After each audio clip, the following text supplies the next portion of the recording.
Proposta de patrocínio milionária para o Flamengo e chance de demissão de Marcos Braz. Vídeo de hoje do canal do Nicola repercute essas duas histórias e fala também sobre James Rodrigues no São Paulo. O colombiano tá voando nos treinos. Preciso te atualizar no Palmeiras sobre a decisão de Leila Pereira de bancar Anderson Barros para a próxima temporada. Tem as últimas do mercado. Hever com o futuro praticamente definido no Galo. Fala ainda sobre o presidente do Internacional demonstrando a intenção de ficar com Everton Ribeiro para o ano que vem. Tem muita informação de bastidor, finanças e muito mais. Tenho certeza que você vai curtir esse vídeo. Antes, deixa eu só me apresentar. Me chamo Jorge Nicola, jornalista esportivo, e o objetivo por aqui é deixar você por dentro de tudo que está rolando com o seu clube do coração. Para não perder nada, só apertar esse botão vermelho de inscreva-se. Combinado? Bora contar que todo esse conteúdo é um oferecimento de Aposta Real, nova parceira do canal do Nicola. Tô colocando na tela jogos da Champions, sim, teremos Liga dos Campeões na tarde dessa quarta-feira. Quero dar os meus palpites. Real Madrid, União Berlim, vou de Real Madrid. Galatasaray, Copenhagen, vou de Galatasaray. Tem também Sevilha e Lens, vou de Sevilha. Bayern de Munique e Manchester United, o melhor jogo dessa primeira rodada, vou do time alemão.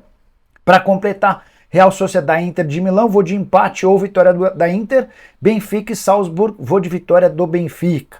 Lembrando que para participar na aposta real, super simples, só clicar no link que está no comentário fixo, faça seu cadastro e utilize o código CNICOLA, tudo maiúsculo, para ter um bônus de boas-vindas que pode chegar até R$800. Combinado? Boa sorte e vem se divertir comigo. Quero começar o vídeo com o tradicional giro de notícias. A primeira informação é sobre o Red Bull Bragantino, que venceu o América por 2-0 no jogo único dessa terça-feira pelo Brasileirão. Com a vitória fora de casa, o Red Bull pulou para o terceiro lugar no campeonato nacional, só está atrás do Botafogo e do Palmeiras. Já a torcida do Fluminense precisou de apenas 2 horas para esgotar mais de 60 mil ingressos disponíveis para a partida decisiva de semifinal da Libertadores contra o Internacional, partida marcada para o Maracanã. Bora contar também que Pepa se despediu do Cruzeiro e do futebol brasileiro. Ele enfim se acertou em relação à rescisão de contrato com a Raposa e já tem proposta para trabalhar no futebol português. O problema é que a oferta é do lanterna do campeonato, o Chaves, que tem 5 derrotas nos 5 primeiros jogos. Bora completar esse giro de notícias para falar sobre Fábio Carille, que é o nome dos sonhos da diretoria do Santos, mas o Carille não tem dado sinais de que pretende trocar o Vevaren da segunda divisão japonesa pelo Santos. O time é nesse momento o 5º colocado e estaria se classificando para o playoff final para tentar o acesso à primeira divisão do futebol japonês. O contrato do Carille se encerra em dezembro, mas ele inclusive já começou a discutir o planejamento lá no Vevaren para a próxima temporada. Hora de falar sobre presidente do Internacional admitindo que o clube está de olho em jogadores importantes para a próxima temporada. Na semana passada, o Alessandro Barcelos havia admitido que monitora de perto a situação do Oscar, jogador revelado no São Paulo e com passagem pelo Colorado. O problema é que o Oscar tem contrato com o Xangai Porte até novembro do ano que vem e tem conversas mais adiantadas com o Flamengo. A ideia é que quando ele estiver disponível para voltar ao Brasil, possa atuar pelo Fla. E nesse contexto que surge a possibilidade de o Everton Ribeiro ser contratado pelo Internacional, meio atacante que não parece fazer parte dos planos do Fla. Para 2024, o contrato se encerra em 31 de dezembro e o presidente, em entrevista nos últimos dias, admitiu que o Internacional monitora a situação do Everton Ribeiro. Ele assegura que ainda não há proposta oficial, que as negociações não foram abertas, mas essas conversas podem ser avançadas nos próximos dias. É o Inter pensando na possibilidade de ter um time ainda mais forte para a temporada 2024, Colorado, que é semifinalista da Libertadores da América. Everton Ribeiro caberia no seu time do coração? Use espaço para comentário, eu quero saber o que você pensa sobre o tema, beleza? Bora falar agora sobre Hever, um dos atletas, o atleta mais vencedor da história do Atlético Mineiro. São 12 títulos ao lado do João Leite. A diferença é que o João Leite tem dos 12 títulos, 11 campeonatos mineiros. O Hever só não ganhou pelo Atlético o título de campeão mundial. Foi campeão mineiro, brasileiro, da Copa do Brasil, da Supercopa e da Libertadores da América. O Hever tem contrato só até 31 de dezembro com o Galo e é certo que ele não terá seu contrato renovado. A discussão é sobre a aposentadoria e os próximos passos. O Hever, apesar dos 38 anos de idade, já havia admitido de forma pública que pensa sim em se aposentar e nesse momento ele está fazendo cursos para se tornar técnico. A intenção do Hever era se aposentar e passar a trabalhar na SAF do Galo. Se depender do departamento de futebol do Atlético, essa possibilidade de prorrogação de vínculo, já numa nova função, está praticamente certo. Os homens do futebol do Galo querem que o Hever permaneça, uma excelente liderança, um bom caráter, cara que agrega. Ele poderia, por exemplo, assumir a função de técnico do Sub-11, Sub-13, Sub-15, enfim, isso seria definido no futuro.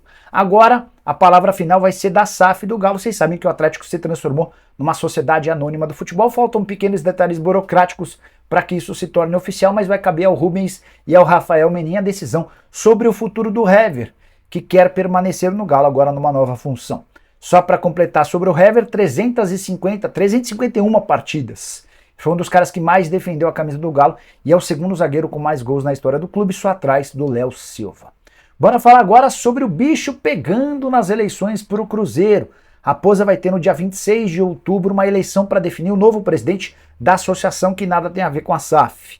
Vai se definir o substituto do Sérgio dos Santos Rodrigues, que foi presidente nos 2 últimos mandatos. Os candidatos são o Lidson Potti, que é o atual vice-presidente do Sérgio, pela situação, e o Ronaldo Granata, que foi o vice-presidente do Wagner Pires de Sá, na pior gestão da história do Cruzeiro. Só para lembrar, Wagner Pires de Sá à frente do Cruzeiro fez com que a dívida do clube aumentasse em mais de 600 milhões de reais, endividou o clube das mais diferentes maneiras, antecipou praticamente todas as receitas, só com televisão foram mais de 200 milhões de reais antecipados. E é nesse contexto que o Ronaldo Granata quer se eleger, mesmo com um detalhe importante: ele, Wagner Pires de Sá, entre outros, trabalharam fortemente nos últimos tempos contra a transformação do Cruzeiro numa SAF. Importante definir quem será o eleito nessa eleição. Eu vou acompanhar de perto para trazer novidades para vocês, beleza? Bora falar agora sobre Anderson Barros e o futuro dele definido no Palmeiras. O Anderson Barros será o diretor executivo de futebol do Verdão em 2024, apuração do repórter Danilo Lavieri do UOL. Lavieri cravou que essa definição já foi tomada pela presidente Leila Pereira nos últimos dias, depois de uma reunião de planejamento para a próxima temporada. Pergunta que eu deixo no ar é: será que a Leila será capaz de bancar o Anderson, mesmo em caso de perda do título da Libertadores e do Campeonato Brasileiro? Não sei se parece um pouco precoce, mas a apuração do Danilo Lavieri dá conta de que o Anderson Barros será o executivo de futebol do próximo ano, e que o objetivo dele é contratar de 3 a 4 jogadores. Anderson Barros, que é muito mal avaliado pelo torcedor alviverde, incapacidade para trazer reforços. O Palmeiras só conseguiu 2 contratações desde o início da temporada, fechou com o Arthur do Red Bull Bragantino por 8 milhões de euros e com o Richard Rios, contratado do Guarani por 5 milhões de reais. Importante contar também que em meio a esse contexto e essa especulação, outros nomes que foram ventilados, existia até uma possibilidade de o Rodrigo Caetano deixando o Atlético se tornar o executivo de futebol do Palmeiras. Com a confirmação de Anderson Barros, essa chance passa a inexistir. A última sobre o Palmeiras: Leila Pereira vai levar vários conselheiros do clube para a Argentina, já naquela fase da politicagem. Vocês sabem que um dos aviões que ela comprou e é utilizado pelo Palmeiras vai levar delegação alviverde e também conselheiros. A Leila ainda colocou um outro avião particular dela à disposição para levar mais conselheiros à Argentina, palco da primeira partida semifinal da Libertadores contra o Boca Juniors. Tudo isso pago pela presidente, já está em campanha para tentar a reeleição. Leila, que também está fazendo algumas melhorias na parte social do clube, gastou cerca de 20 milhões de reais para a reforma da piscina com dinheiro próprio. Pergunta que fica é: se tem grana para levar conselheiro para reformar a piscina, por que não tem grana para contratar jogadores? Me ajudem a responder essa, por favor, no espaço para comentário, beleza? Bora falar agora sobre a pressão em relação à demissão de Marcos Braz. Quero falar também sobre a possibilidade de um patrocínio recorde no Flamengo. Começando pela pressão pela demissão do Braz, vocês sabem que o vice-presidente de futebol do Fla se envolveu numa enorme confusão nessa terça-feira. Ele agrediu um torcedor do Flamengo que cobrava o atual momento do clube. O Marcos Braz estava num shopping na zona oeste do Rio de Janeiro, ao lado da filha. Ele e um segurança agrediram esse torcedor com socos e até uma mordida. O caso foi parar na delegacia com direito a boletim de ocorrência. Já existia um movimento dentro do próprio Flamengo pedindo a demissão de Marcos Braz do cargo de vice de futebol. O Landim vinha contestando qualquer possibilidade. Mas, depois dessa agressão do vice de futebol a um torcedor, essa pressão que é interna também passou a ser externa. Vários torcedores rubro-negros exigindo que o vereador e também vice-presidente caia.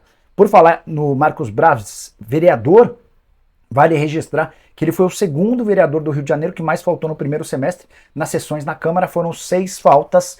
Ele só faltou menos do que a mãe loira do funk, que teve 12 faltas sim. A Câmara de Vereadores do Rio de Janeiro tem Marcos Braz e a mãe loira do funk, que também esse é o apelido da Verônica Castro.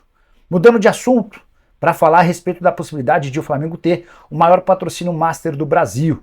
PixBet, que é uma casa de apostas, já é a parceira comercial do Flamengo no Omoplata.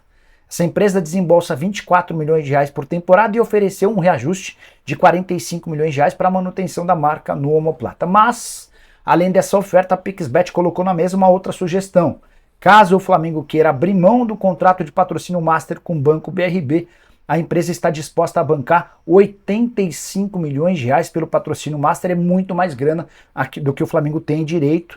Hoje o Fla recebe do Banco Regional de Brasília 35 milhões de reais fixos, além do lucro que o clube tem com correntistas no banco.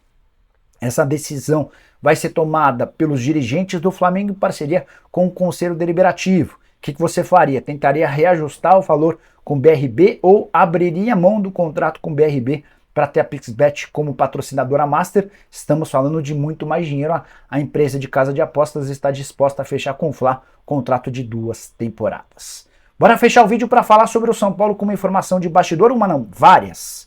Quero contar para vocês sobre a preparação do São Paulo para o confronto contra o Fortaleza, em especial sobre o James Rodrigues, meio atacante colombiano que acabou desperdiçando o pênalti que causou a eliminação na Sul-Americana e que nem sequer jogou na primeira partida final da Copa do Brasil. Apesar disso, ouvi de uma pessoa da minha confiança dentro do São Paulo que o colombiano está arrebentando nos treinos. A expressão usada é: o James joga muita bola, fecha aspas. Jogadores, membros da comissão técnica, até os dirigentes que costumam acompanhar os treinos se encantam com o que o James Rodrigues é capaz de fazer. O grande problema é a intensidade, não é um cara que ajuda a marcar, não é um cara que contribui no momento sem bola. A impressão que se tem dentro do São Paulo é de que é um ganso melhorado. Essa expressão do ganso melhorado também eu ouvi de outro dirigente são paulino. Só para lembrar, o James tem contrato longo com o São Paulo e não tem sido tão utilizado porque chegou muito mal fisicamente. Ao mesmo tempo, o Lucas chegou, se colocou à disposição e ganhou a função de meio atacante pela região central do campo. Para que o James possa ser utilizado, o Lucas precisaria ser deslocado para o lado direito. Isso deve acontecer com mais frequência no fim da Copa do Brasil. Nesse momento, o Dorival não pretende encontrar um espaço para o James, está muito preocupado em ganhar ou pelo menos empatar o jogo da volta no domingo para assegurar o título da Copa do Brasil contra o Fla. James Rodrigues, que está confirmado para a partida dessa noite contra o Fortaleza no Campeonato Brasileiro, time bastante alterado. E aí que vem algumas outras informações, muita gente especulando que o Ferrarese pode voltar ao São Paulo nessa quarta. Posso assegurar para vocês que a dupla de zaga titular terá Diego Costa e Alan Franco. Ou seja, se o Ferrarese for para a relação de atletas, ele começa no banco de reservas. Ferrarese que vem de um longo período de recuperação. Outra informação, Alexandre Pato joga como titular.